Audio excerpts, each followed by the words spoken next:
Ternyata saya sedang menyukakan hati saya sendiri. Ternyata saya sedang mengejar ambisi saya. Saya tidak mempedulikan hatinya Tuhan.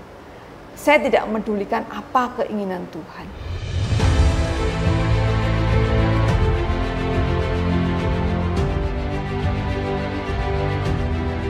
Sharing saya pada sore hari ini saya beri judul Another God in Life.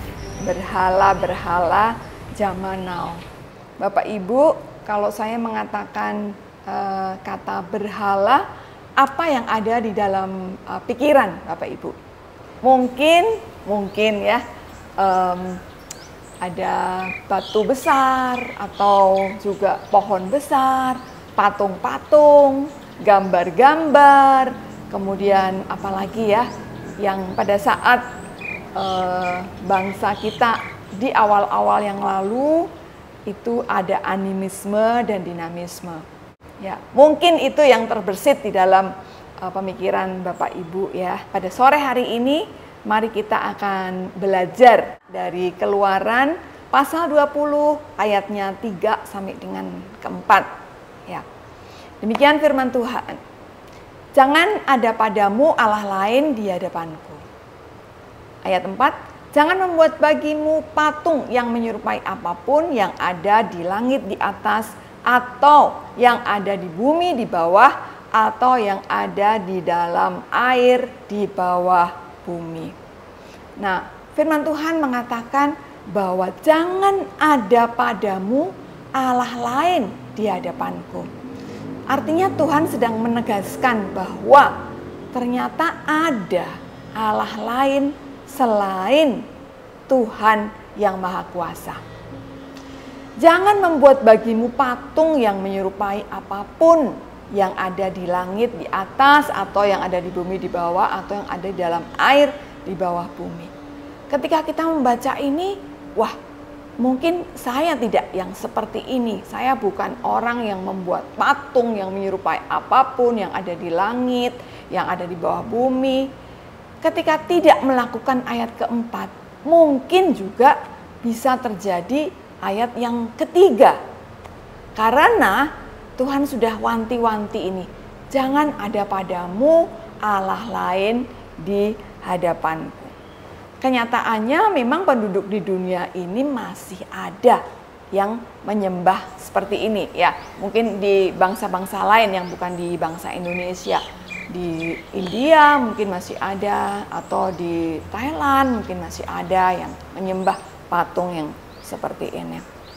Nah, kalau kita diberhadapkan dengan adanya patung atau berhala yang kelihatan seperti itu, saya percaya bahwa tidak ada satupun di antara kita yang melakukan seperti ini ya, melakukan dengan sengaja seperti ini. Tetapi kita akan belajar lebih lagi ya, bahayanya ketika seseorang itu menyembah berhala. Contohnya seperti bangsa Israel. Bangsa Israel itu kita baca ya di Perjanjian Lama, seringkali ketika dia tidak ada dalam Tuhan, dia menyembah Baal, menyembah Asitoret, menyembah bala tentara langit. Nah, kemudian Tuhan murka dan membinasakan mereka. Kemudian mereka bertobat. Setelah itu jatuh lagi di dalam dosa penyembahan berhala. Artinya penyembahan berhala ini sangat berbahaya sekali dalam kehidupan iman kekristenan kita.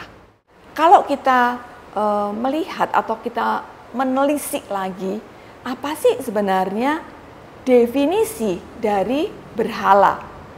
Segala sesuatu yang membuat kita bisa menjauh dari Tuhan dan firman-Nya. Atau segala sesuatu selain Allah yang kita jadikan acuan bagi identitas, kebanggaan, kebahagiaan, dan rasa aman. Dari definisi ini, ternyata itu tidak disebutkan adanya berhala adalah patung, berhala adalah pohon besar. Tidak seperti itu ya Bapak Ibu. Tetapi di sini definisi ini menjadi lebih luas. menjadi lebih dalam ketika kita bicara tentang berhala. Yaitu adalah segala sesuatu yang bisa membuat kita itu menjauh dari Tuhan dan firman-Nya. Dan segala sesuatu selain Allah yang bisa kita jadikan acuan bagi identitas kita. Contoh misalnya kayak gelar kebangsawanan. Ada ya, mungkin kalau di Jawa itu ada Raden Mas, ada yang namanya Gusti yang dipanggil seperti itu. Atau bisa juga gelar akademis seperti doktor, ada profesor dan lain sebagainya. Saya ada teman saya itu suaminya profesor.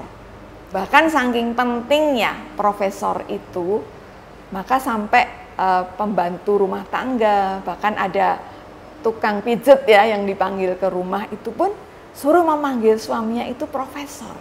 Gelar profesor itu menjadi kebanggaannya. Kebahagiaan ya, mungkin jadi acuan kebahagiaan itu apa?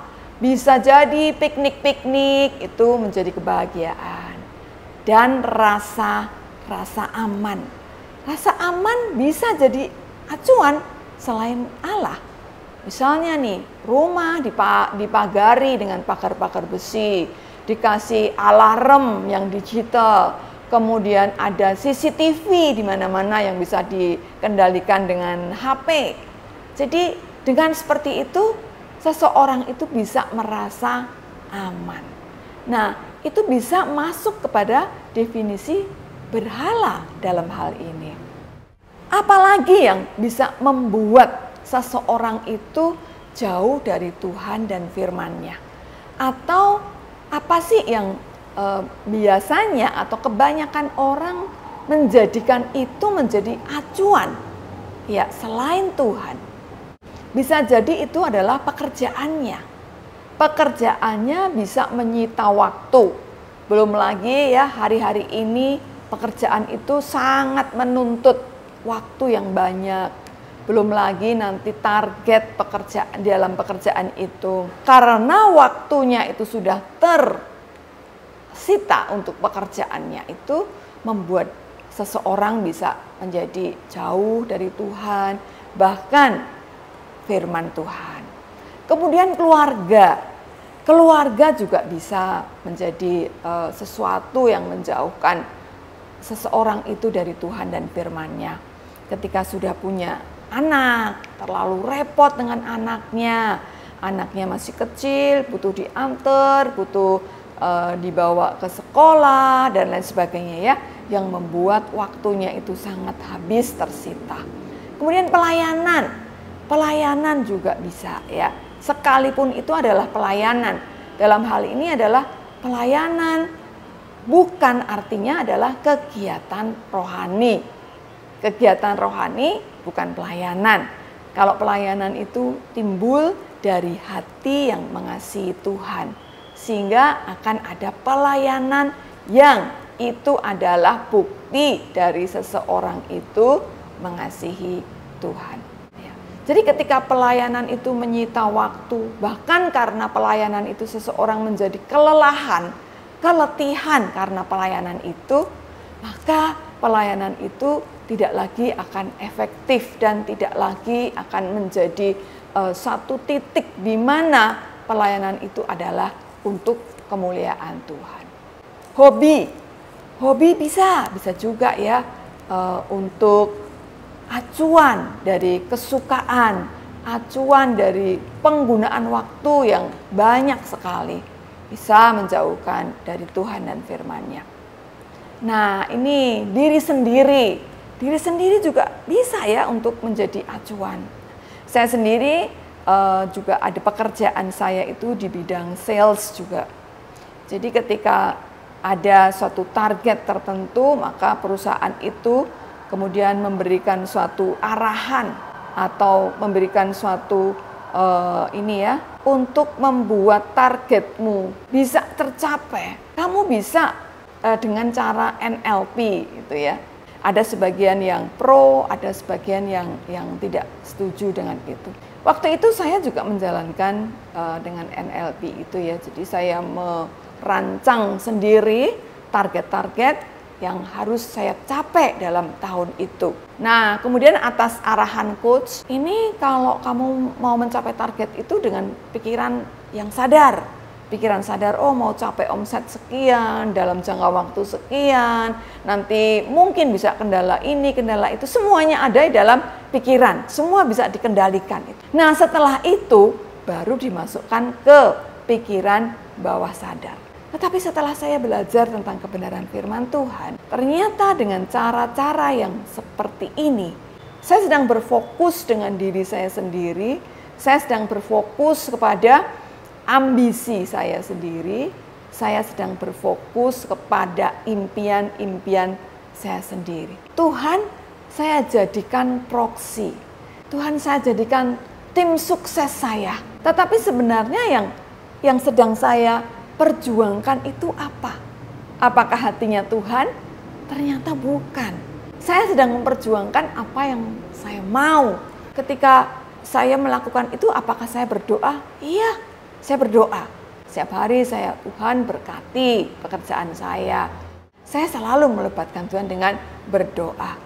Tetapi ternyata fokus dari doa saya itu kepentingan saya sendiri. Dan saya bersyukur ketika Tuhan mengingatkan saya untuk hal-hal ini ya. Di mana posisi hati saya? Di mana posisi pikiran saya? Apakah saya sedang ada di dalam jalurnya Tuhan? Atau saya sedang ada berhala-berhala yang ada dalam hidup saya? Saya ada check and recheck seperti ini. Saya juga mengajak Bapak Ibu juga untuk check and recheck. Di mana kita suka menghabiskan waktu kita? Apakah di pekerjaan? Apakah di pelayanan? Apakah di hobi kita? Lalu yang kedua, apa yang selalu ada di dalam pikiran kita? Apa yang selalu kita pikirkan? Kalau tadi ketika saya belum tahu tentang kebenaran ini, saya selalu memikirkan bagaimana saya untuk achieve target itu. Berpikir, membuat suatu strategi, dan lain sebagainya. Lalu apa yang paling suka kita lakukan? Mungkin goes, hobi di dalam mancing. Yang keempat, kemana kita suka menghabiskan uang kita? Kemana kita menghabiskan uang kita itu? Dari 4 hal ini, check and recheck ini, kemungkinan kita akan tahu apakah kita ini sedang ada dalam jalurnya Tuhan, ataukah sebenarnya ada hal-hal yang bisa menjauhkan kita dari Tuhan dan firman Tuhan. Seperti firman Tuhan mengatakan bahwa bangsa ini mulutnya ya menyembah dan memuji, tetapi hatinya menjauh daripadaku. Next slide. Bagaimana supaya kita bisa terlepas dari berhala-berhala hidup kita yang mungkin ada di dalam kehidupan kita? Jawabannya sebenarnya sangat klasik, yaitu apa? Fokus pada Tuhan. He is the center of our life. Jadi segala sesuatu itu berfokus kepada Tuhan. Segala sesuatu datangnya dari Tuhan, oleh Tuhan, untuk Tuhan. Maka kita akan terhindar dari godaan-godaan yang menjauhkan kita dari Tuhan. Ulangan 6 ayat 4 sampai dengan ke-5. Shema Israel, ya. Dengarlah hai orang Israel, Tuhan itu Allah kita. Tuhan itu Esa. Kasihilah Tuhan Allahmu dengan segenap hatimu dan dengan segenap jiwamu dan dengan segenap kekuatanmu. Ternyata bagaimana cara kita bisa menghindarkan kita dari berhala masa kini adalah dengan mengasihi Tuhan. Mengasihi Tuhan dengan segenap hati, dengan segenap jiwa, dengan segenap kekuatan. Lalu pertanyaan saya ketika saya bergumul dengan ayat ini adalah, kenapa dengan segenap hati, segenap jiwa, segenap kekuatan? Lalu yang lain kebagian apa? keluarga saya kebagian apa ketika saya harus mengasihi Tuhan dengan semua hal yang ada di dalam hidup kita. Ternyata perenungan saya sampai pada titik ini. Apakah yang menyukakan hati Allah juga keinginan terdalam kita?